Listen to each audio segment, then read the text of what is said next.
வாழ்வோம் வாழ்விப்போம். வாழ்வோம் வாழ்விப்போம். நான் உங்க சுசி. வாழ்க்கையை வடிவமைப்போம் நிகழ்ச்சிக்கு உங்களை அன்புடன் வரவேற்கிறேன். நாம் இன்றைக்கு பார்க்கக்கூடிய தலைப்பு சந்தோஷ பொருள். நம் வாழ்க்கையில் சந்தோஷமாகவும் மகிழ்ச்சியாகவும் ஆனந்தமாகவும் வாழ்வதற்கு வேண்டிய வழிமுறைகளை இறைவன் ஞானவெளி மேய்வன் ஞானசித்தர் அவர்கள் கூறும் அறிவு கருத்தினை அனைவரும் இணைந்து கேட்போம். வாருங்கள். வாழ்வோம் வாழ்விப்போம். வாழ்வோம் வாழ்வோம். அன்புக்குரியவர்களே, வாழ்க்கை நிலையில் மனம் பல சூழல்களில் மாறுபடுகின்றது. ஒவ்வொரு சூழலும் ஒவ்வொரு விதமான சுகத்தை துக்கத்தை அனுபவிக்கின்றது.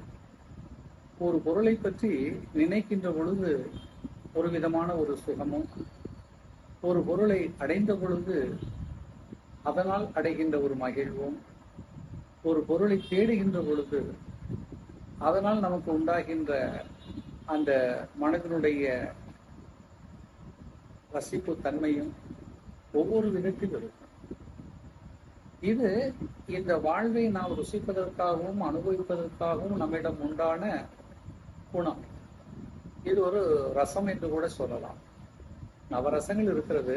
நவரசத்தில் இது எந்த பொருளை நீங்கள் தேடுகின்றீர்களோ அதை பொறுத்தெல்லாம். ஒரு பகைவன் எங்கே இருக்கின்றான் என்று தேடுகின்ற பொழுது மகிழ்ச்சி வராது.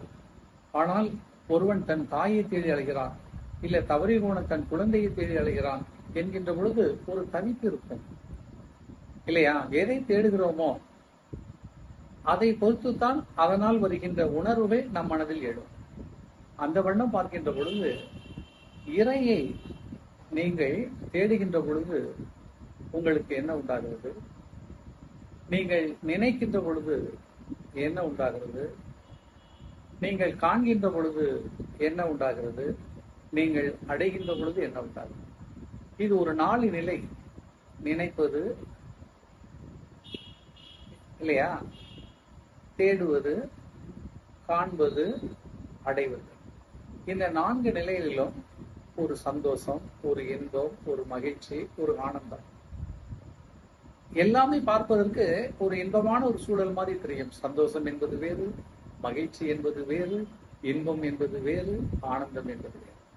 எனவே இந்த நிலைப்பாடுகள் நாம் அந்த சூழலினால் உண்டான அடைந்த அந்த உணர்வுகளினுடைய வெளிப்பாடு.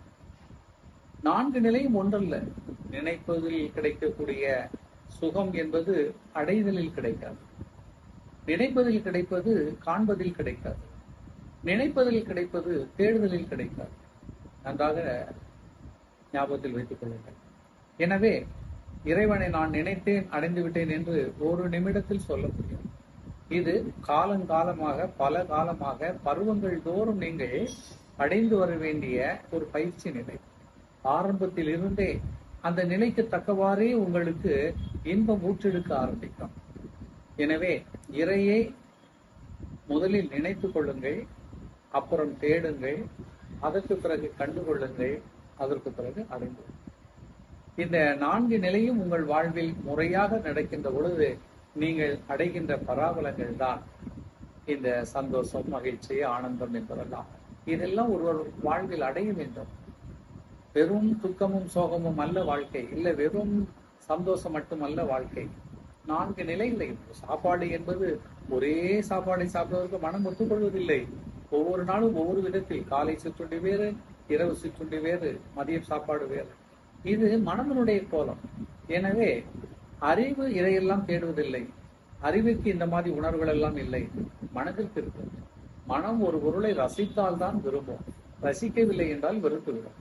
எனவே மனம் இறையை தேட வேண்டும், அடைய வேண்டும், இறையை காண வேண்டும் என்கின்ற ஒரு நிலை வர வேண்டும் என்றால் அதற்கு இந்த உணர்வுகள் எல்லாம் வர வேண்டும். இந்த உணர்வை ஒட்டித்தான் அது செயல்பட ஆரம்பிக்கும். எனவே இயல்பாகவே இந்த உடம்பில் ஒவ்வொருவருடைய மனதிலும் கொடுக்கப்பட்டிருக்கிற இந்த தன்மையை பற்றி இறையோடு நமக்கு இருக்கக்கூடிய அந்த உறவு நிலையை, பயிற்சி நிலையை வெளிப்படுத்துகிறது.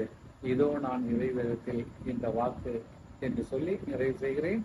வாழ்வோம் வாழ்வோம்.